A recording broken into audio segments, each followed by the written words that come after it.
सुनसरी क्षेत्र नम्बर 3 का जनप्रतिनिधि मात्र होइनन्, वास्तवमै सेवामा समर्पित नेतृत्वको रूपमा हामीले पाएका छौं भगवती चौधरीज्यूलाई।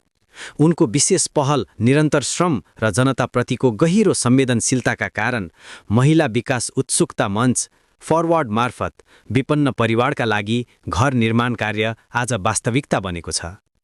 आज गढी गाउँपालिकामा निर्माण हुँदै गरेका 40 घरहरू केवल इँटा, ढुङ्गा र सिमेन्टको संरचना मात्र होइनन्।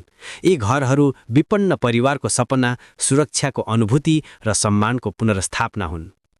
हामीले धेरैजसो नेताहरूलाई भाषणमा गरिबका पक्षमा छु भन्दै सुनेका छौं, तर भगवती चौधरीज्यूले भने आफै मैदानमा उभिएर हातेमालो गर्दै देखाइदिनुभयो।